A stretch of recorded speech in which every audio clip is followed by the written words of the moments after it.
이성의 사용을 포기한 자와 논쟁하는 것은 죽은 자에게 약물을 투여하는 것과 같다. 불편한 상대와 어울려야 하는 모임에서 때로는 공감도, 아첨도, 효과가 없을 때가 있다. 안녕하세요. 오늘 제가 가져온 책은 불편한 사람과 뻔뻔하게 대화하는 법이라는 책입니다. 사회생활을 하면서 불편한 사람 참 많이 만나게 되죠. 이 책에서는 그런 피곤하고 불편한 사람들을 대하는 방법에 대해서 이야기를 하고 있습니다. 저는 이 표지에 있는 문구가 굉장히 인상적이었는데요. 설득할 필요도 없고 설득할 수도 없다. 그러면 어떻게 한다는 걸까? 하고 책 뒤에 적힌 문구를 봤더니 피곤한 사람과 엮이고 싶지 않다면 우아하게 물리쳐라 라고 나와 있습니다. 우아하게 물리치는 것과 설득할 필요도 없고 설득할 수도 없다는 것, 이 문구들을 생각했을 때 이 책의 내용이 궁금해지더라고요. 읽어봤더니 이거를 이미 다 알고 계신 분들도 계실 것 같아요. 근데 이게 별게 아니라서 알고 있는 게 아니라 굉장히 저는 이게 사회생활을 하면서 어떤 지혜로운 방식이라는 생각이 들었거든요. 아마 다 알고 계신 분들은 이미 어떤 경험을 통해서 혹은 본인의 어떤 타고난 능력으로 이런 것들을 이미 터득하신 분들이 아닐까 그런 생각이 듭니다. 그래서 우리가 꼭 어떤 옳지 못한 것과 맞설 때 그걸 정면으로 맞서야만 해결이 되는 것도 아니고 그렇게 해서 꼭 해결이 되는 것도 아니잖아요. 근데 여기 나오는 방법들을 보면 굉장히 현명하고 지혜롭게 불편한 것들에 대해서 대응을 하는 방법이다라는 생각이 듭니다. 그래서 한번 일부를 제가 읽어드릴 텐데 읽어보시고 마음에 드시는 분들은 구입을 하셔서 읽어보시기를 권해드립니다. 그럼 지금부터 읽어드릴게요. 어떤 방법도 통하지 않는 적이라면 이성의 사용을 포기한 자와 논쟁하는 것은 죽은 자에게 약물을 투여하는 것과 같다. 토머스 페인. 불편한 상대와 어울려야 하는 모임에서 때로는 공감도, 아첨도, 효과가 없을 때가 있다. 논란이 많은 문제를 감당할 수 없거나 토론조차 하고 싶지 않은 누군가와 부딪힐 때가 그런 경우다. 그보다 사무실이나 직장 모임에서 대화를 나누다가 지나친 적개심이 생기는 경우가 더 심각하다. 문제는 이런 경우가 계속 증가한다는 데 있다. 하지만 추악한 논쟁을 제일 하고 싶지 않은 곳이 바로 직장이다. 요즘같이 불붙기 쉬운 시기에는 본인이 원하는 방식으로 불을 끄고 피울 수 있는 자신만의 창의적인 생존 비책을 가지고 있는 것이 도움이 된다. 어디서든 능숙하게 잘 어울리는 사람들이 그렇듯 스스로를 구하고 상황을 모면하기 위해 약간의 화려한 발재간을 쓰는 것은 괜찮다. 하지만 그 이상을 넘어서는 안 된다. 난감한 상황을 수습하는 스토리텔링. 얼마 전 친구 사만다는 자신의 친구 딸인 카야의 고등학교 졸업을 축하해주기 위해 점심 뷔페 모임에 갔다. 자리가 하나밖에 남지 않아 어쩔 수 없이 모르는 여자 옆에 앉게 되었다. 졸업식으로 시작된 둘의 대화는 교육 전반에 관한 이야기로 이어졌다. 사만다는 그녀에게 자신이 차터스쿨 지지단체 회원이며 그 지역에도 새로운 차터스쿨이 개교하기를 바란다고 말했다. 그 말에 여자는 몹시 화를 내며 포크를 떨어뜨렸다. 여자는 차터스쿨이 공립학교의 자금과 학생들을 빼가고 있으며 누구도 책임지지 않는 데다 근본적으로 공교육을 사유화하는 방식이라고 주장했다. 그녀는 목소리를 높이며 차터스쿨은 사립학교의 혜택을 늘리는 약치기에 지나지 않으며 정부의 공교육 개혁 정책을 무산시키는 역할만 할 뿐이라고 주장했다. 사만다는 차터스쿨이 기존의 많은 공립학교 운영 규칙을 따르고 있고 실제로 많은 보고서에 따르면 차터스쿨의 존재가 근처 공립학교의 학업 성취도 향상에 기여했다고 말하며 자신의 입장을 이해시키려 했지만 헛수고였다. 사만다는 특히 도시 지역 저소득층 학생들이 차터스쿨을 다니며 발전된 모습을 보였다고 말했다. 하지만 여자는 점점 소리를 높였고 토론은 지나치게 과열되었다. 결국 사만다는 스토리텔링 모드로 전환했다. 먼저 화제를 바꾸어 이렇게 말했다. 그건 분명히 복잡한 문제입니다. 카야 얘기로 돌아가서 카야와 제 딸이 우리를 위해 5가지 코스로 저녁을 준비하다가 집을 태울 뻔했다고 얘기했던가요? 주방용 장갑과 앞치마에 불이 붙어 까맣게 타버렸다며 잠시도 쉬지 않고 그 일에 대해 길게 늘어놓았다. 확실히 이 같은 생존 전략이 효과를 거두기 위해서는 2~3가지 상황에 맞는 이야기를 준비해 두어야 한다. 공격받고 있다고 느낄 때에는 적당한 이야깃거리를 떠올리기가 어려울 수 있다. 그래서 나는 상황에 따라 이야기를 전환하는 데 써먹을 수 있는 일반적인 이야깃거리를 미리 2~3개 정도 생각해 두려고 한다. 여담으로 한 가지 이야기하자면 자리를 잡고 앉을 때 불편한 상대를 피하기란 물리적으로 매우 어려운 일이다. 자리에서 일어나는 일은 2사람 모두 서 있을 때 슬쩍 자리를 피하는 일과는 또 다르다. 교활하지만 유용한 대화의 위장술. 때로는 처음부터 본색을 드러내는 것이 도움이 되지 않는다. 내 입장을 이해시키는 면에서 본다면 가끔은 본색을 숨기는 것이 도움이 되기도 한다.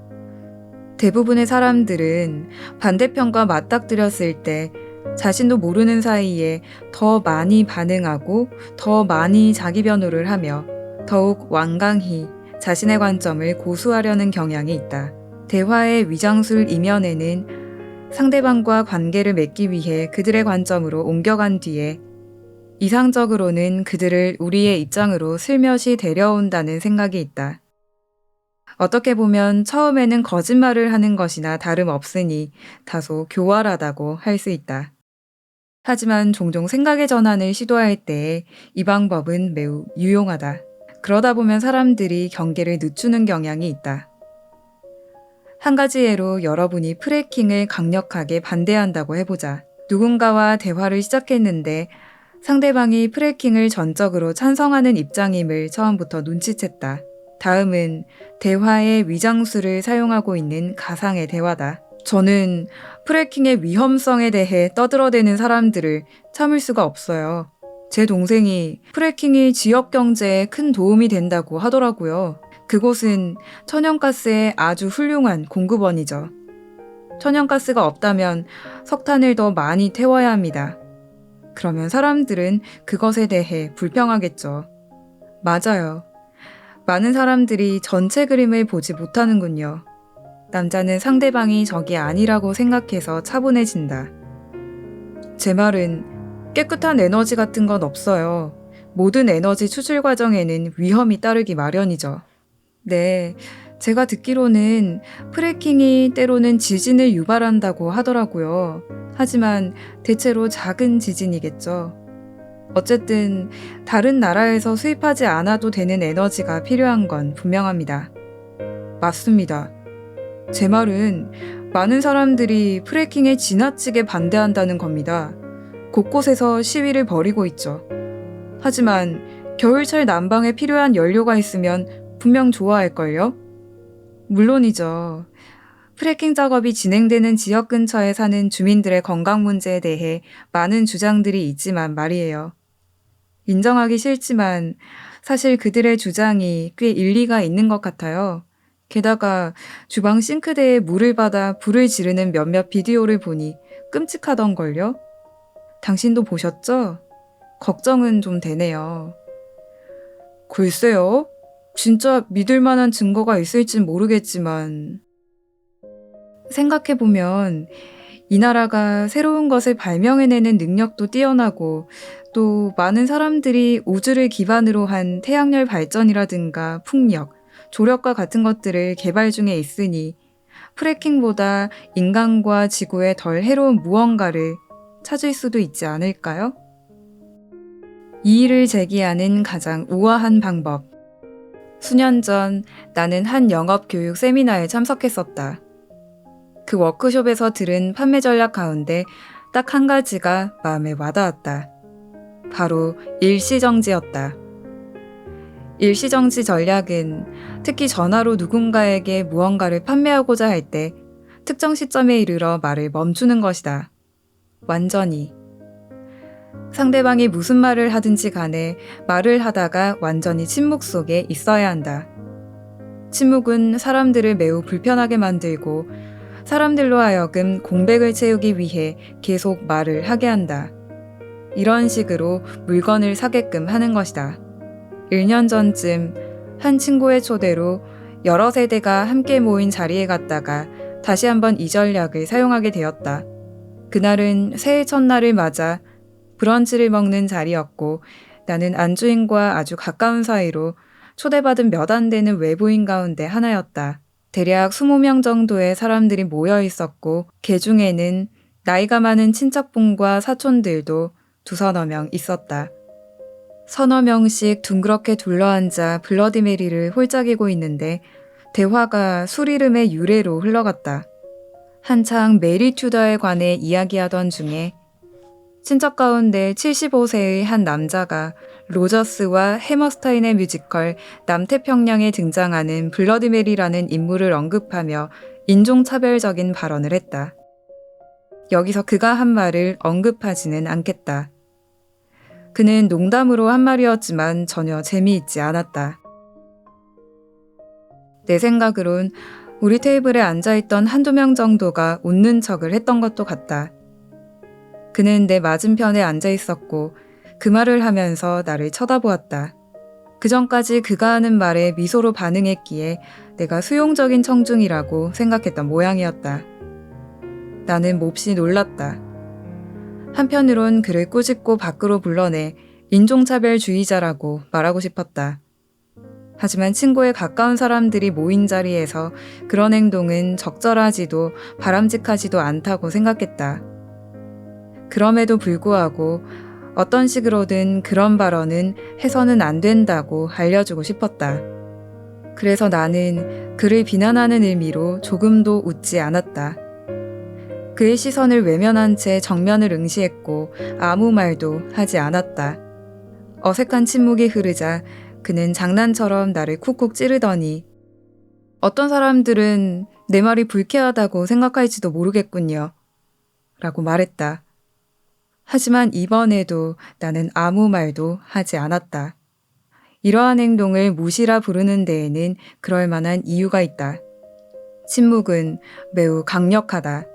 체게바라의 말처럼 침묵은 다른 방식의 논쟁이다. 내 침묵에 그 남자는 당황해했다. 그가 그 같은 말을 다시 꺼내려 한다면 그 전에 머뭇거릴 거라는 생각이 들었다. 나는 가족 앞에서 그를 모욕하거나 시끄러운 논쟁을 일으켜 자리를 망치지 않았다. 그 남자는 틀림없이 내 침묵의 핵심을 이해했을 것이다. 때로는 침묵을 통해 찬성할 수 없다는 것을 조용히 그리고 효과적으로 표명할 수 있다. 상황이 적절하다면 침묵은 책임 회피가 아니다. 자신의 원칙을 저버리는 것도 아니며 실제 정면으로 맞서는 것도 아니니 소란이 발생하지도 않을 것이다. 때로는 적극적으로 맞서면 상대방이 오히려 더 완강하게 버티며 자신을 방어한다. 불쾌하게 만든 사람이 침묵을 전혀 신경 쓰지 않거나 술에 취했거나 혹은 돌에 맞지 않은 이상 침묵은 이의를 제기하거나 화를 내는 것보다 상대방을 더 불편하게 만든다. 가끔은 침묵이야말로 가장 시끄러운 메시지가 아닐까 싶다. 마음속으로 3살 아이를 떠올리자. 이 방법은 어느 날 퇴근하는 지하철에서 주변 사람들의 행동이 짜증나고 질려서 생각해낸 것이다. 보통 둔한 사람들이 문간을 막고 서서 사람들이 타고 내리는 것을 방해한다. 내 맞은편에는 전형적인 쩍벌남이 다리를 커다란 V자 형태로 쩍 벌리고 앉아서 심지어 붐비는 지하철인데 엄청나게 자리를 차지하고 있었다. 내 근처에 있던 한 여자는 어깨에 맨 가방이 지하철이 움직일 때마다 다른 사람의 머리를 슬쩍슬쩍 치고 있다는 사실도 모른 채 큰 소리로 떠들고 있었다. 나는 사람들을 쳐다보며 숨을 들이마셨다. 지하철 안에 있는 사람들을 향한 부정적인 감정 때문에 그 시간이 더욱 불쾌하게 느껴졌다. 그래서 눈을 감고 타인을 판단하지 말라고 스스로 타일렀다. 그러곤 지하철에 탄 사람들이 모두 3살 어린아이라고 상상하기 시작했다. 지치고 배고픈 까탈스러운 3살 아이들. 작은 발들이 바닥에 닿지도 않은 채 달랑달랑 흔들리고 있었다. 오구오구 불쌍하고 어린 것들이 지하철을 타고 집에 가고 있었다. 그렇게 생각하자 저절로 미소가 지어졌다.